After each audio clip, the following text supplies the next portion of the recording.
Olá, igreja, graça e paz do Senhor Jesus. Que alegria poder estar falando com você. Já quero aqui profetizar um domingo abençoado para você, aqui para a gente também em Juazeiro do Norte, que a gente possa ter um domingo extraordinário e que a gente possa contemplar grandes milagres do Senhor. Queria cumprimentar os meninos da comunidade terapêutica que estão também conectados com a gente. Nós teremos ainda essa semana, a semana que vem, que nós vamos ainda estar falando da Escola da Fé de forma online, mas daí na outra semana, depois que a gente voltar de viagem, a gente vai estar aí de forma presencial, para que nós possamos juntos aprender da Palavra de Deus. Eu já quero desafiar você, para daqui 2 semanas, você possa estar com a gente presente na Escola da Fé. Eu sei que nós estamos vivendo um momento em que a gente só vai sobreviver e manter a nossa fé em Cristo Jesus através do relacionamento com Deus, através da sua palavra. Então, que em nome de Jesus, que você possa dedicar o seu domingo de manhã, para que você possa estar lá na igreja, para a gente louvar, agradecer e exaltar o nome do nosso Deus, através de louvor e adoração, e também na meditação da palavra. Que Deus possa abençoar você imensamente, em nome de Jesus. A gente vai agora, para a gente começar o nosso estudo de hoje, eu queria aqui fazer um pedido para você de oração. Eu queria passar um breve relatório daquilo que a gente está vivendo aqui e que você assim possa interceder e orar por todos os trabalhos que estão sendo desenvolvidos e aqueles que ainda serão desenvolvidos. Nós estamos no meio do curso Vida Abundante, que é o curso que eu tenho ministrado. A gente já tem feito isso aqui 4 vezes no nosso ministério aqui em Juazeiro do Norte. Então, várias pessoas já passaram por esse treinamento, essa capacitação, e tem falado muito ao coração aqui da igreja de Juazeiro. E Deus colocou muito forte no meu coração que já vou marcar a data para que nós possamos abrir as inscrições, para que a gente possa passar também por essa experiência desse curso Vida Abundante. Nós já tivemos no passado algum curso desse acontecendo na igreja, mas com o nome de Jesus, conforme a gente foi amadurecendo com o curso, tem muita coisa que foi agregada, administrando muitas vezes de forma diferente, confirmando aquilo que Deus tem colocado no nosso coração com o propósito desse curso. E Deus tem aqui me incomodado para que nós possamos ter o curso Vida Abundante aí na nossa igreja. Então, em nome de Jesus, quando a gente abrir as inscrições, que você já possa fazer a inscrição, que você possa participar, que eu tenho certeza que assim como tem sido transformador para essas pessoas que aqui estão, vai ser transformador também na sua vida, em nome de Jesus. Nós chegamos aqui na madrugada do dia 2, nós tiramos o dia 2 para que nós pudéssemos fazer as compras necessárias. Nós estamos honrando aqui a igreja, não só as pessoas que estão fazendo o curso, que não estão pagando nada por isso, mas também a igreja IMC, que nos tem nos acolhido, que é a igreja do pastor Alex, a Igreja Missionária de Cristo. E nós aqui fizemos nesse sábado o aniversário da igreja, tivemos o aniversário da igreja, e alegrou muito meu coração. Teve participação de casamento, batismo, apresentação de crianças, e nós tivemos ali o pastor Ângelo pregando uma palavra poderosa, foi bênção aquilo que foi aqui ministrado. Depois nós tivemos apelo e foi assim extraordinário, foi uma noite realmente inesquecível, que ficou gravado no nosso coração. E nós louvamos a Deus por isso. Foi 3 horas e 20 minutos de culto, a gente não viu uma pessoa reclamar do horário, pelo contrário, quando acabou o culto, as pessoas, a gente podia ir além. Então, louvo a Deus por tudo aquilo que tem acontecido aqui em Juazeiro do Norte. E nós louvamos a Deus também pela maturidade dessa igreja, que nós acompanhamos já desde o início dela. E eu louvo a Deus pela vida do pastor Alex, da liderança dessa igreja. Quantas vezes a gente veio para cá ao longo dessa história, já faz 5, 6 anos que a gente vem frequente para cá. Nós só interrompemos um ano, que foi um ano do Covid. E sempre que a gente ia desenvolver algum trabalho aqui, a gente tinha que trazer pessoas para poder estar realizando. E dessa vez nós fomos surpreendidos, porque nós não nos envolvemos em nada. Quem tem feito e realizado é a igreja. Então, quem está na frente da cozinha é o pessoal da igreja daqui. E assim a gente tem tido mais tempo para fazer mais coisas, e as coisas têm acontecido de forma muito abençoada. O pastor Ângelo já teve com o pessoal da Copa aqui, com os meninos que estão junto aqui, participaram de um jogo de futebol, já ministraram na vida de pessoas. Nós fomos visitar aqui o trabalho da tia Ju e nós fomos surpreendidos aqui. A tia Ju, ela é uma cidade bem próxima daqui, chamada Barbalha, e já é a segunda ou terceira vez que quando a gente vem para cá, a gente vai estar com ela. Ela participou do Renova quando aconteceu aqui. É uma mulher de Deus que cuida de crianças. E ela cuida hoje de 250 crianças. E essas crianças vão lá no contraturno escolar e algumas na parte da noite. E ela trabalha muito com aquelas crianças que passaram por abuso. E ela tem muitos testemunhos para contar daquilo que Deus fez através da vida dela, ali naquele trabalho, acolhendo essas crianças e muitas delas fruto de um abuso sexual. E quando a gente chegou lá, a gente viu ela bem triste mesmo. E ela abriu o coração que fazia um dia que ela tinha recebido uma comunicação que o local onde ela está, que era cedido pela Associação de Moradores do Bairro, havia sido solicitado e ela vai precisar entregar.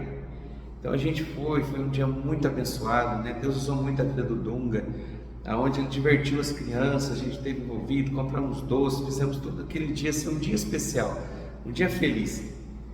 Mas no final daí a gente teve tempo de oração e a tia Ju abriu o coração também para as crianças.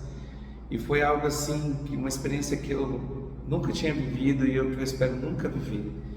De ver crianças chorando, porque elas entendendo que elas não teriam mais o lugar ali com a tia Ju para que elas pudessem ser ministradas, para que ela pudesse ter um lugar de acolhimento, de cuidado. Então cortou o nosso coração. Tenho certeza que os meninos que estão com a gente, eles também viveram essa experiência muito triste. Não tinha quem não chorou nesse dia. E a gente veio para cá, voltou aqui para Juazeiro, acabado, mas crendo no milagre. Então eu queria que você pudesse estar orando pelo esse trabalho da tia Ju.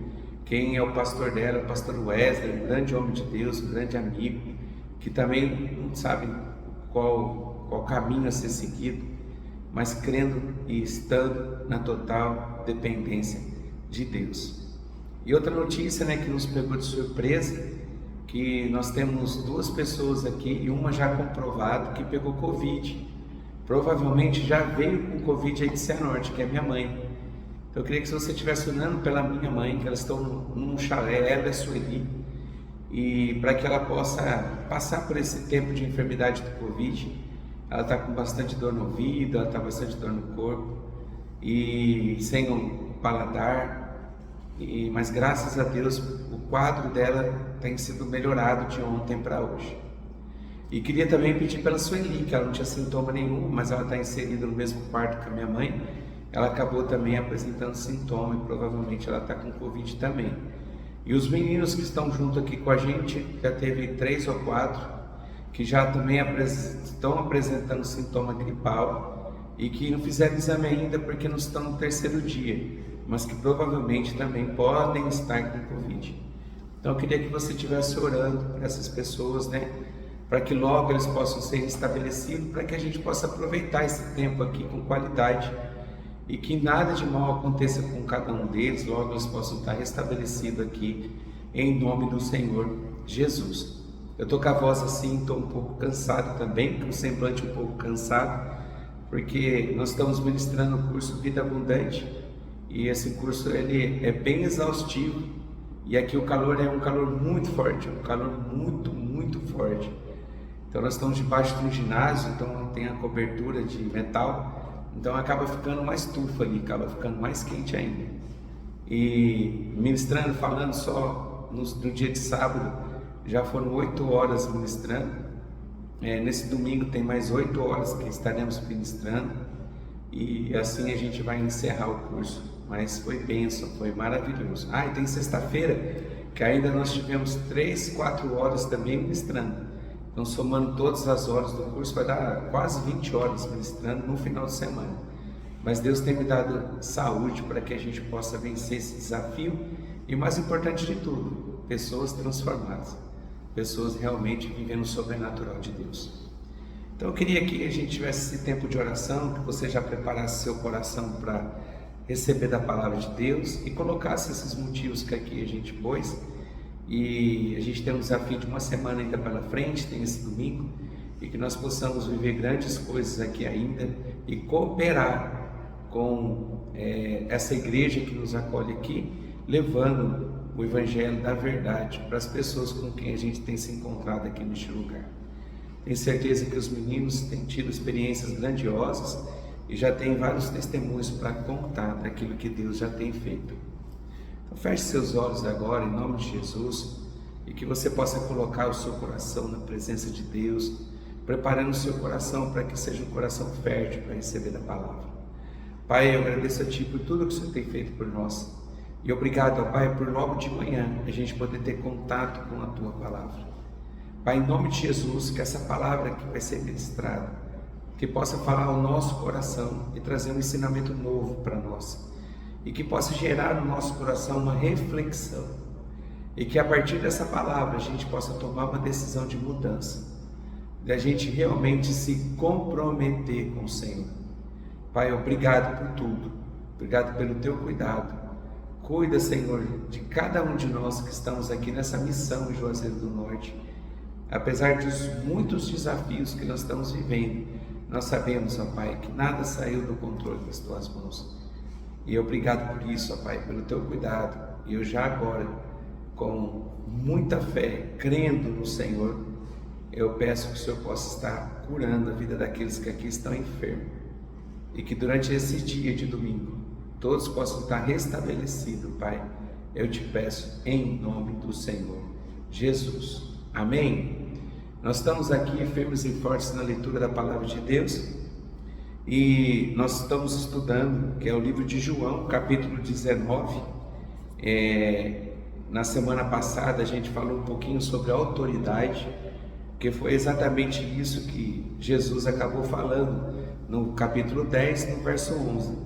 Ele retrata ali a autoridade que foi bem discutida e falada na última semana. Agora eu queria falar sobre o versículo 12. Então, João capítulo 19, a gente vai ler a partir do verso 12. E eu queria chegar hoje até o verso 16. Então, eu vou fazer toda a leitura. Depois a gente vai meditar em cada uma delas, cada versículo. E eu tenho certeza que Deus tem algo novo para ministrar ao seu coração.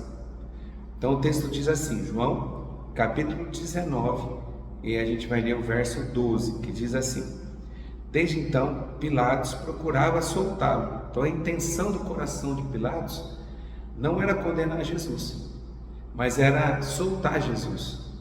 Então, o que ele trazia no seu coração, a intenção do seu coração, era dobrar todo aquele povo que pedia pela crucificação de Jesus, para que assim ele pudesse libertar, e que um sangue inocente, que era Jesus, não fosse derramado nas suas mãos.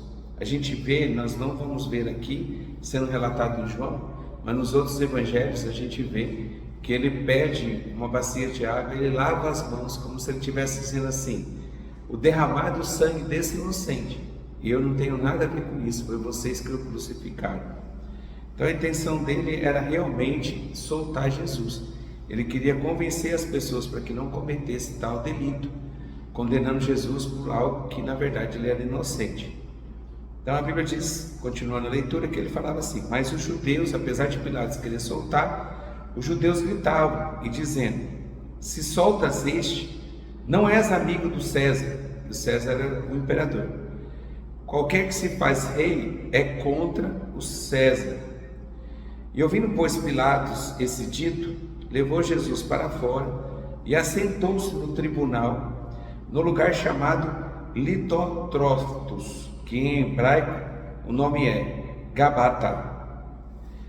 E era a preparação da Páscoa, e quase a hora sexta, e disse aos judeus: eis aqui o vosso rei. Vamos até aqui. Então Pilatos ainda nessa luta, querendo soltar Jesus, e ele leva ele para um tribunal onde a intenção do coração dele era ele conseguir a absolvição de Jesus, para que o sangue de um inocente não fosse derramado.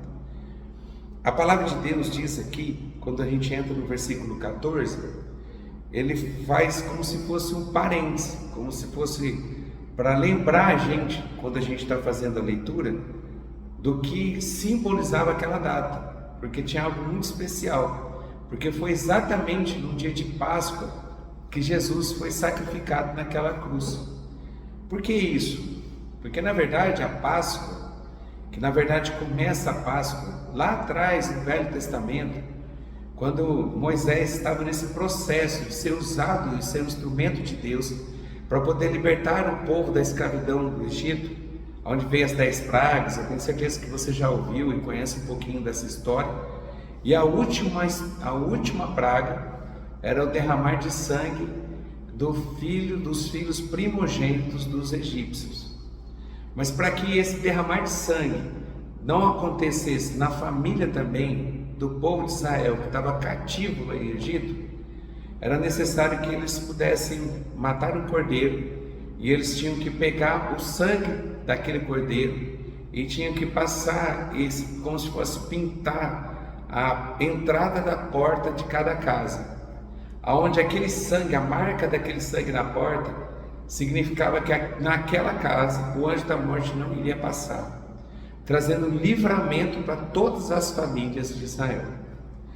Então um cordeiro que era inocente, foi derramado o sangue dele, e para que pudesse ser pintado aquelas portas, para que o anjo da morte não passasse. Na verdade isso já era uma referência daquilo que ia acontecer depois com Jesus.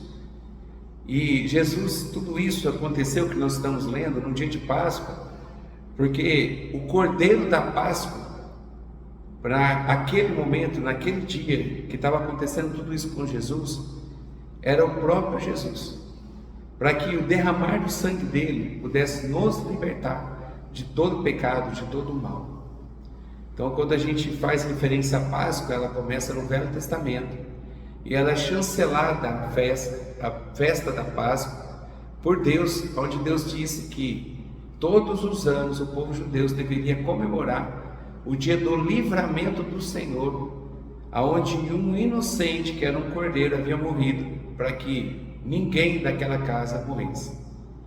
E justamente nessa data, porque Jesus seria o nosso cordeiro pascal, ou seja, ele que seria entregue naquela Páscoa, para que em nome do Senhor Jesus todo o pecado da humanidade, daqueles que creem em Cristo e no sacrifício dele, pudesse ser liberto de todo o pecado, aonde nós estaríamos agora debaixo da proteção de Deus, aonde crendo nisso, aceitando o sacrifício de Jesus, nós passamos a ser não mais criaturas de Deus, mas filhos do Senhor. Então aqui ele está lembrando isso com a gente. Então quando a gente faz a leitura, ele está dizendo, já tinha começado a preparação para a Páscoa, e o que estava acontecendo com Jesus, na verdade, era a preparação do cordeiro, porque tudo isso que estava acontecendo ali com Jesus já estava escrito na eternidade, era o cumprimento do plano de Deus para a salvação e resgate do homem perdido por conta do pecado. Então tudo isso é como se ele estivesse lembrando, está acontecendo tudo isso aqui, mas na verdade nada saiu do controle de Deus, porque na verdade já era a hora sexta da Páscoa. Então, ou seja, o cordeiro já tinha que ser preparado para que ele pudesse ser morto, e ele estava sendo preparado, Jesus, para o sacrifício, aonde ele iria morrer na cruz por conta dos meus pecados e por conta dos seus pecados. Daí, continuando o texto, quando a gente entra no versículo 15, ele diz assim, mas eles bradaram. Então, apesar do esforço de Pilatos para que esse inocente não morresse, a multidão que estava ali, eles continuavam afirmando e dizendo, crucifica-o, crucifica-o.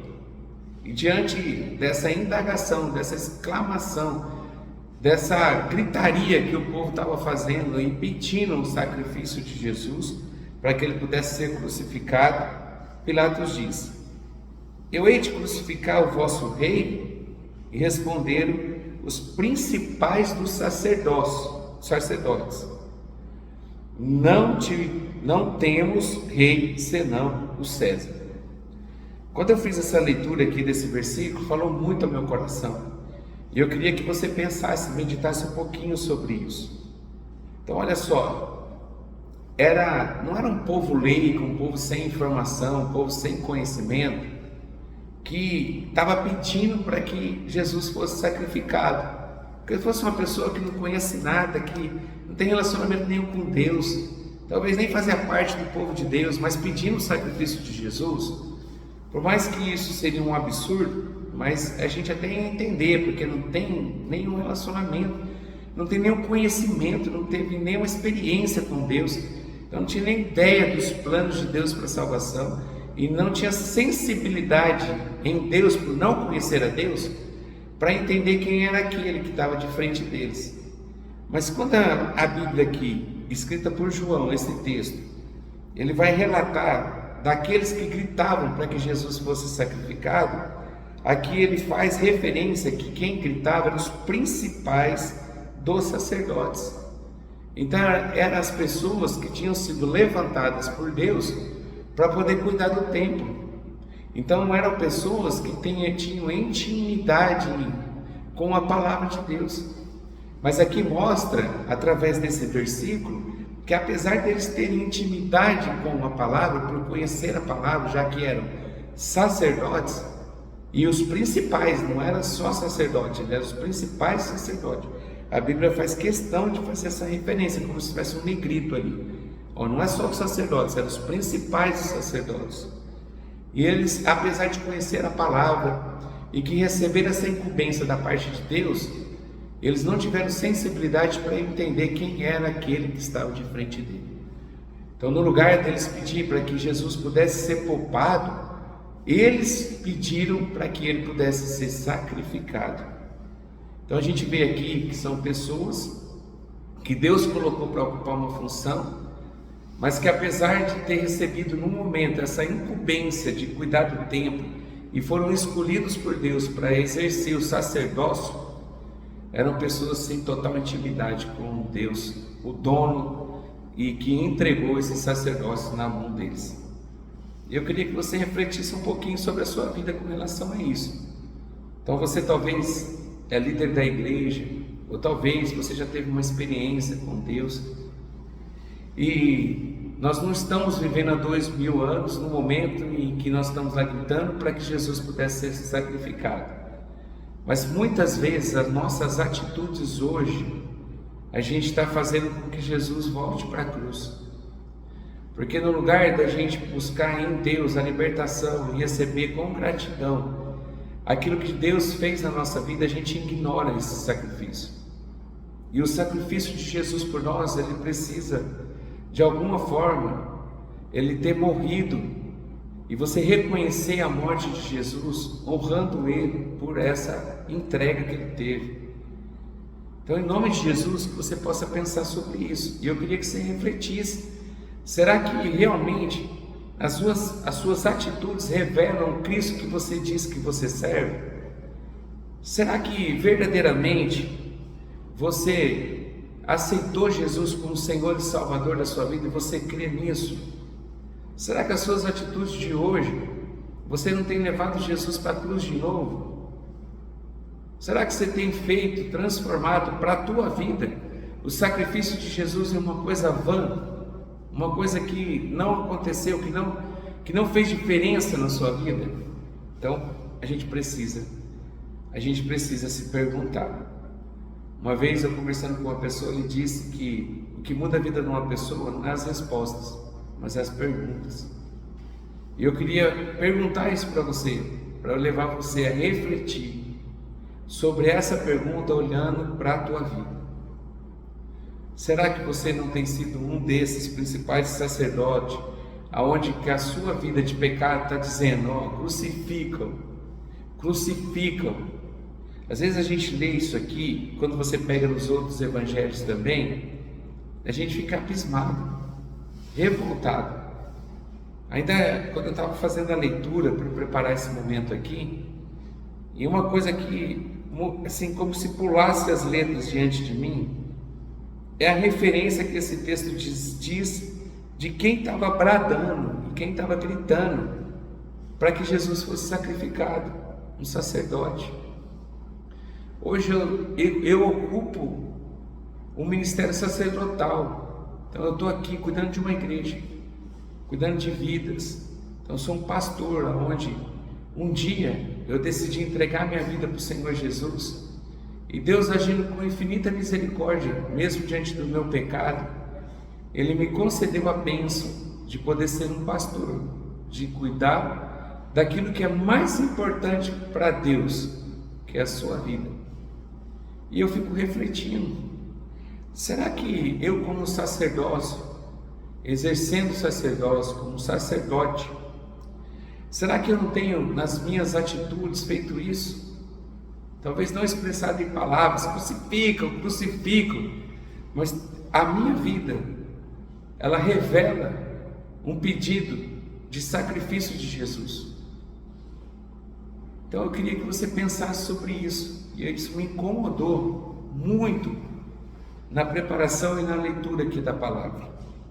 E em nome de Jesus, que você possa ter um entendimento e sensibilidade do Espírito Santo, para que você possa viver uma vida buscando não pecar.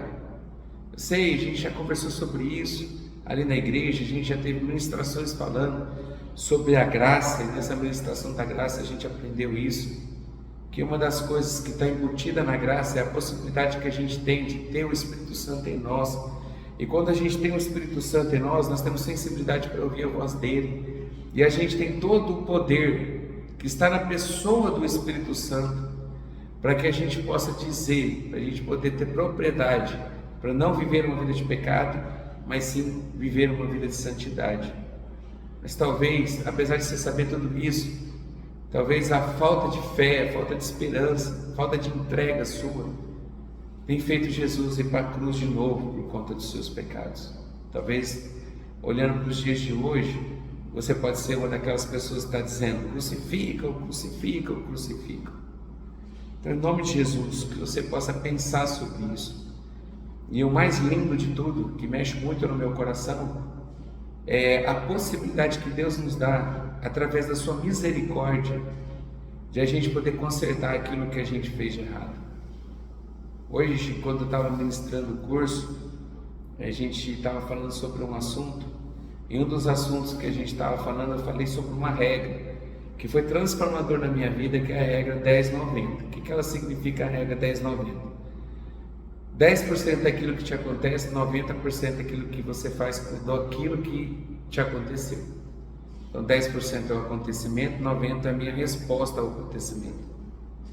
E na vida de pecado nosso, na nossa vida cristã, e como um pecador, isso faz muito sentido. Você tem todo o poder para não pecar, mas quando você pecar, o pecado ele se torna 10%, 90% é a maneira que você vai reagir ao pecado. E quando você não reage da maneira certa,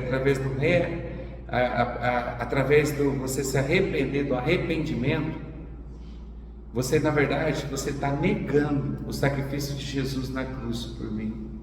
Você está negando o sacrifício de Jesus por você. Então eu queria que você pensasse sobre isso.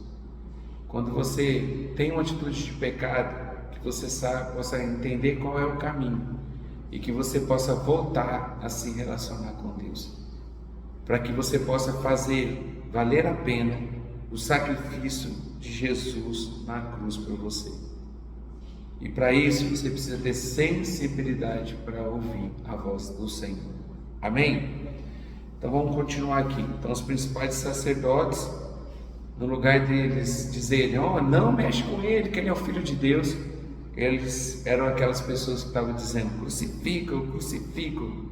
É como se escamas estivessem nos olhos deles, e eles perderam a sensibilidade de ouvir o Senhor, e assim eles queriam e buscavam condenar o próprio Filho de Deus.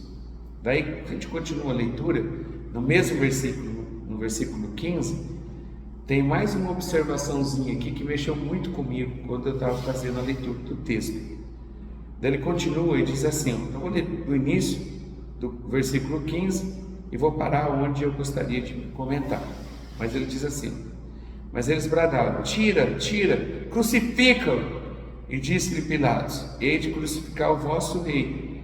E responderam os principais sacerdotes. Olha a resposta que eles deram: não temos rei, senão o César.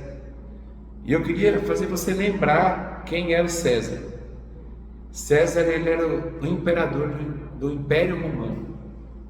O povo de Deus, ele estava sendo escravizado na sua própria terra, porque quem havia dominado o povo de Deus naquela época era o Império Romano, que era uma grande nação, era a nação mais próspera e maior, e que estava tendo várias conquistas na época de Jesus. E eles estavam sob domínio do Império Romano, onde o Império Romano, o que ele queria, o que ele fazia, era oprimir o povo para que pudesse pegar todo o recurso, todo o dinheiro e pudesse ser investido em Roma. Então ele oprimia o povo, catava todos os impostos e cobrava altos impostos, oprimindo verdadeiramente o povo. É como se estivesse escravizando o povo na sua própria terra e levando todos os recursos para Roma. Olha o momento que eles estavam vivendo. Eles estavam infelizes com relação a isso. E eu queria fazer um parênteses para te lembrar. Na verdade, quem traiu Jesus, quando a gente vai olhar lá atrás, foi Judas. E Judas, ele trai Jesus porque ele tinha uma expectativa em Cristo, que a vinda de Jesus ia resolver todas as situações dessa terra. Então ele acreditava que Jesus vindo e com os sinais que estava sobre a vida de Jesus, de milagres, de tantas coisas acontecendo, da sabedoria que ele tinha, da forma que ele ensinava, ele começou a crer, trouxe no seu coração, e o coração do homem é um coração enganoso, e criou uma expectativa que Jesus seria o grande salvador da pátria, no sentido de libertar o povo de Israel da opressão do Império Romano. Como isso não aconteceu, que Jesus disse que ele ia ser entregue, e Jesus sempre deixou claro que o reino dele não era nesse mundo, mas era no reino dos céus. Ele, entendendo isso da parte de Cristo, ele se torna traidor, e a Bíblia diz que foi por 30 moedas de prata. Então ele trocou por dinheiro aquilo que se afundou para ele, o plano que ele tinha em mente, a expectativa que ele tinha em mente, naufragou.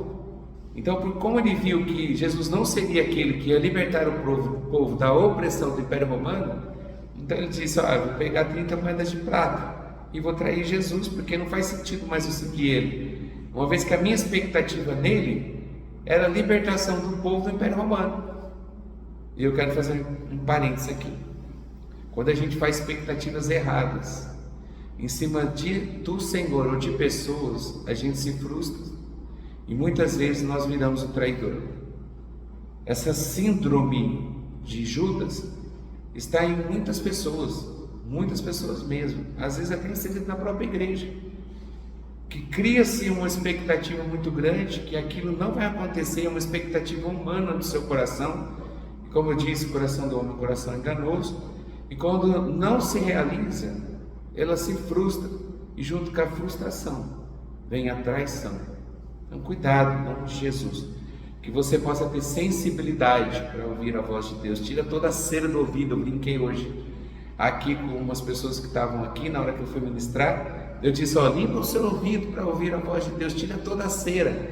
Então tira toda a cera do seu ouvido agora, em nome de Jesus, e que você possa ter sensibilidade para criar uma expectativa em Deus, não daquilo que você deseja do seu coração, que é um coração enganoso, mas que é propósito de Deus para a sua vida.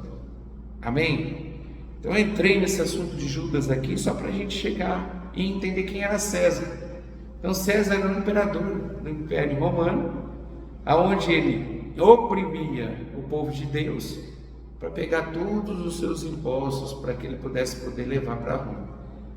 Então era um homem que não era amado, era um homem com coração duro, coração difícil, porque ele era o gestor da opressão do povo romano em cima do povo de Deus. E a Bíblia diz que quando Pilatos ele disse assim: seguinte, como é assim que vocês vão crucificar o vosso rei? Como é que você vai crucificar aqueles que vocês chamam de rei? Deus principais de sacerdócios disse assim: não temos um rei. Ele disse: ele não é um rei. nós não temos nada com ele, ele não é nada para a gente, senão César.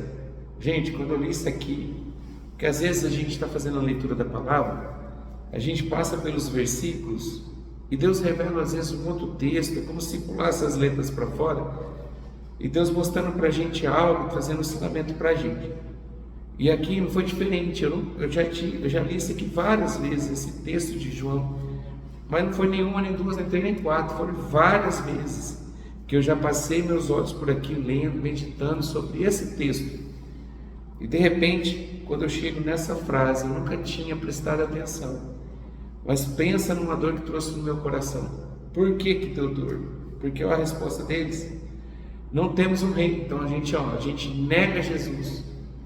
Nós não reconhecemos Jesus como um rei, senão o rei que a gente tem é um só, e que é César. Gente, isso aqui é um absurdo.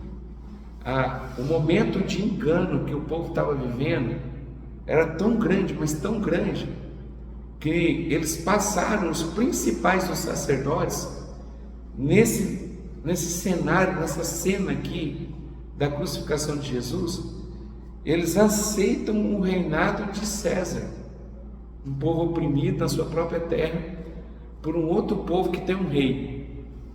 E apesar do povo ter sendo oprimido, aqueles que tinham função de proteger o povo, que eram os sacerdotes, proteger o templo, de cuidar e zelar por aquele povo, é aquele que estava reconhecendo o império de César e a autoridade de César sobre a vida deles.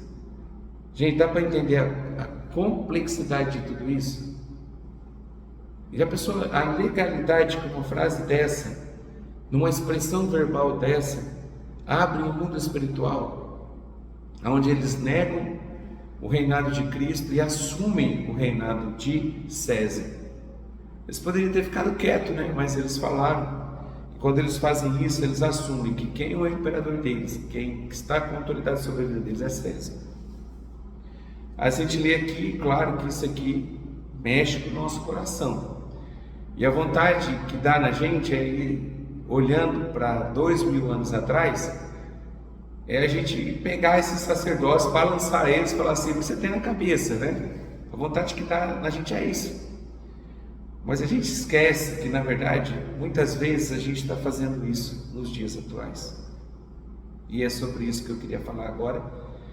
E eu tenho certeza que você está com o coração aberto para ouvir e que essa palavra possa te mudar. Quando você tem uma vida de pecado, quando você tem uma vida de mentira, você está reconhecendo a autoridade do diabo sobre a tua vida. E você está levando Jesus para o sacrifício, no derramado sangue dele. E você está aceitando, você está tendo como opção você escolher o time do inferno, liderado por Satanás e seus anjos. De verdade. Quando você comete o pecado, você está dando autoridade e legalidade para o diabo agir na tua vida. Quando você mente, que na Bíblia diz que quem é o pai da mentira é Satanás. Então, quando você tem a prática da mentira, você está assumindo a paternidade de Satanás sobre a sua vida. Você já pensou o tamanho da legalidade no mundo espiritual que se dá através de um pecado? E às vezes, até por conta da mentira, que é um pecado. Então, às vezes a mentira e tantas outras coisas que está envolvido numa vida de pecado, você está dando legalidade para o diabo agir com autoridade na sua vida. Eu lembro que um dia, a gente já falei isso algumas vezes, mas vale a gente reforçar. Eu lembro que a gente era pastores de criança e a gente queria ensinar para as crianças sobre essa questão da legalidade. E a Tuca sempre, ela é uma mulher abençoada. Pensa alguém que está morrendo de saudade dela, está aqui. E a Tuca, com muita autoridade, ela ensina as crianças, ela tem um dom de falar com as crianças. É incrível como que Deus usa a vida dela nisso. E ela fazia um teatrinho quando ela ia falar sobre isso. Ela pegava, colocava uma pessoa no centro e ela colocava outras pessoas desmontadas em volta dessa pessoa, desse menino, dessa menina que estava no centro. Onde aquelas pessoas de mão dadas representavam Jesus. Porque é o texto que dá legalidade para isso, ou que reafirma esse conceito, reafirma esse conceito, É o texto que diz que o diabo ele se encontra ao nosso derredor, buscando a quem pode tragar. Então, se ele está ao derredor, significa que existe alguma coisa que está ao nosso redor. E o que está ao nosso redor é os anjos que o Senhor coloca para nos proteger. Então, no nosso cenário, então, a gente tem uma pessoa, tem aqui as pessoas que estão de bondades que representam os anjos. E ela sempre colocava alguém como representando um inimigo, buscando uma legalidade para agir na vida dessa pessoa. E de repente aquela pessoa que estava no centro, ela pecava. Daí a Tuca ensinava as crianças, que eram os anjos, que estavam de mão dada, protegendo, não permitindo, nem dando legalidade para o diabo entrar, permitindo que o diabo entre, para de alguma forma agir na vida daquela pessoa. Daí os anjinhos colocavam a mão na cabeça, e quando colocavam a mão na cabeça, não estavam mais de mão dada, abria brechas, e ali o diabo entrava. E é exatamente isso que acontece no mundo espiritual. Então, em nome de Jesus, que você não seja alguém que venha levar Jesus para a cruz através do seu pecado. É lógico que quando nós pecamos, nós sabemos qual é o caminho, e o caminho é no pé da cruz. Mas em nome de Jesus, que você possa refletir sobre isso, porque a decisão de quem você está servindo não é por palavras.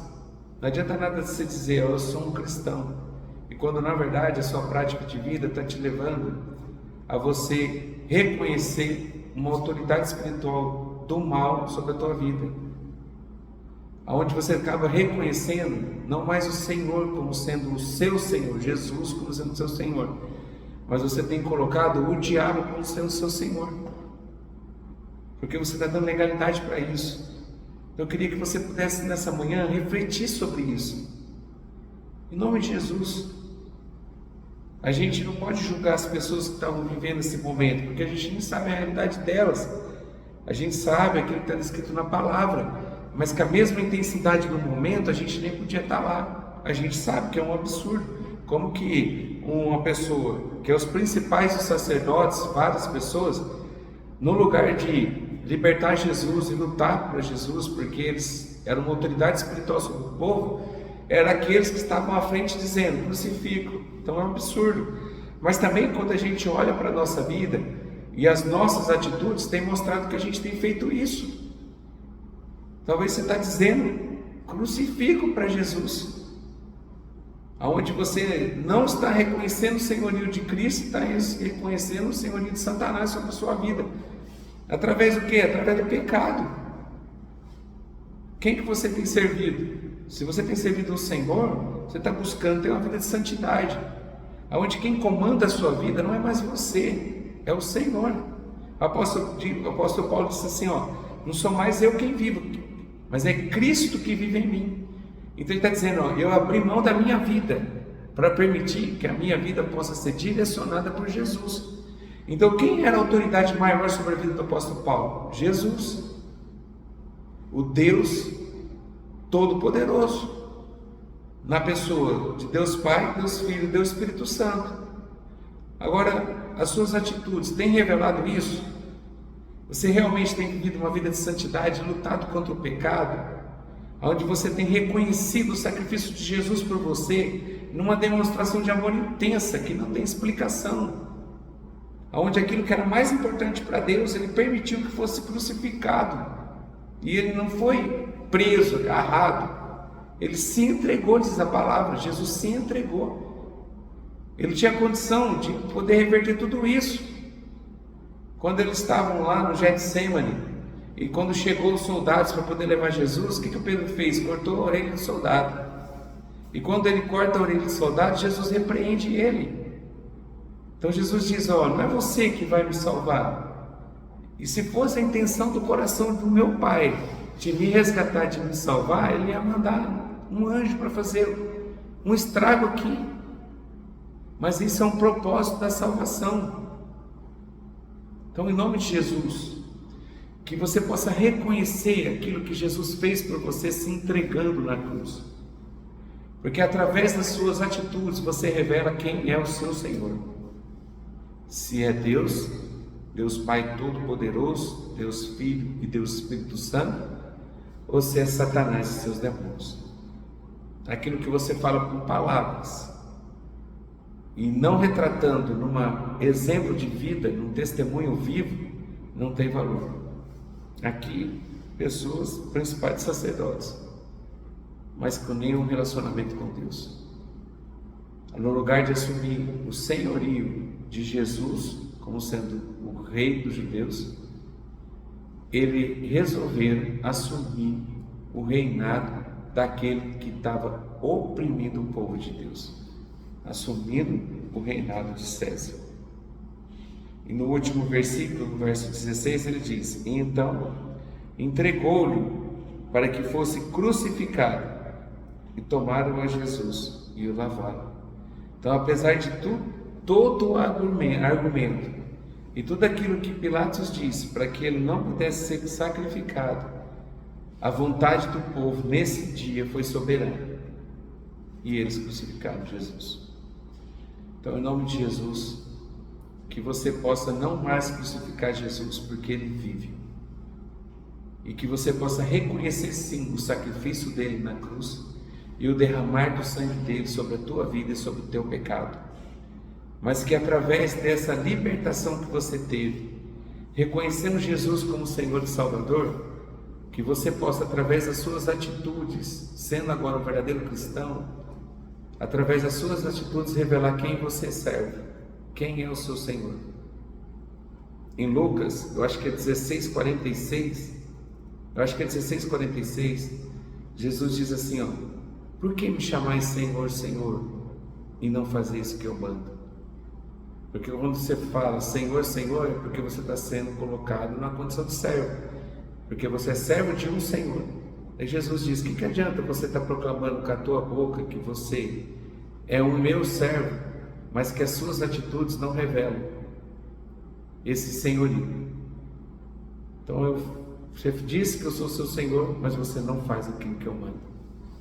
E que em nome de Jesus, que você possa entender essa palavra desse dia, e que você, através das suas atitudes, você possa reconhecer, tirando as escamas dos seus olhos, que você possa reconhecer que quem é o Senhor da tua vida é Jesus, não dando legalidade para o diabo e não aceitando que o diabo haja na sua vida, e que você possa fechar todas as brechas e viver uma vida que realmente agrada ao Senhor. Amém? Eu queria orar com você, em nome de Jesus. Se essa palavra falou ao seu coração, eu queria que você colocasse aqui nos comentários, e que em nome de Jesus eu vou estar orando pela tua vida, para que você possa permanecer firme no Senhor, e que você não vacile mais na sua fé.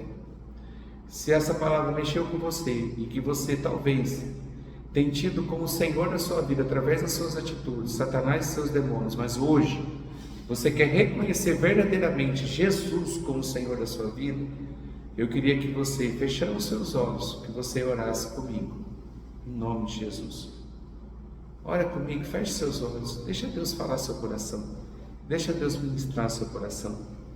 E agora eu queria que você orasse. Pai, nós agradecemos a Ti por esse tempo que aqui nós tivemos, e a Tua palavra é libertadora.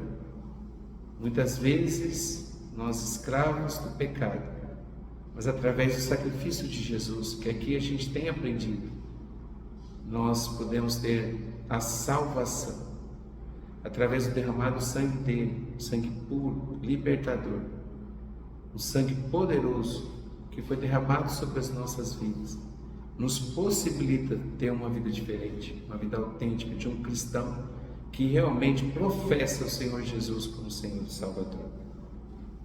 Mas talvez tem pessoas aqui, Senhor, que está junto com a gente nessa oração, e que está vivendo uma vida de pecado, escravo, dando legalidade para o diabo e reconhecendo a autoridade do diabo sobre a sua vida. Mas o Senhor é tão bom que o Senhor trouxe essa palavra nessa manhã, para que a gente pudesse se posicionar de forma diferente, para que a gente pudesse, a partir desse momento, recebendo essa palavra, mudar totalmente o rumo da nossa história e da nossa vida, onde nós reconhecemos o nosso pecado e nós colocamos na cruz com Cristo, e nós assumimos o senhorio de Jesus sobre a nossa vida, porque quem vive em nós não é mais nós que direcionamos, mas é o Senhor. Não sou mais eu quem vive, mas é Cristo que vive em mim, que possa ser a nossa oração, a nossa verdade, a nossa bandeira, e que o Senhor possa falar ao coração dessas pessoas e que eles possam se reconciliar com o Senhor nessa manhã. É a expectativa do meu coração. Em nome do Senhor Jesus, amém. Glória a Deus pela sua vida, por esse tempo tão gostoso que a gente tem aqui da partilha da palavra. Então nós finalizamos aqui até o verso 16 e na próxima semana a gente continua do verso 17 para frente. Então Deus abençoe você, que hoje você possa estar lá na igreja, que em nome de Jesus, que você possa adorar o Senhor. O Juninho tem uma palavra poderosa para a tua vida nesse domingo, que há algum tempo Deus já tem revelado para ele tem se preparado para isso, e que você possa receber essa palavra e que ela possa ser transformadora na sua vida. E esteja olhando pela gente, pelos desafios que ainda a gente tem, que a gente possa realmente estar todo mundo bem e a gente possa acordar nessa segunda-feira renovados, para a gente fazer tudo aquilo que o Senhor colocou no nosso coração. A gente já sabia que nada ia ser fácil, e se fosse fácil era porque a gente não estava incomodando o inferno, mas a palavra que está no nosso coração, que apesar das adversidades, nós somos mais que vencedores em Cristo Jesus, porque a gente não desiste nunca. Deus abençoe você e até a semana que vem, e que você possa ficar atento às nossas redes sociais, acompanhe a gente no nosso Instagram, e que, em nome de Jesus, que você possa ser alguém que esteja mantendo a gente aqui na missão, através da oração. A forma que você tem de contribuir com essa missão é você orar e interceder, para que grandes milagres possam acontecer. Deus abençoe você e até semana que vem, em nome do Senhor Jesus.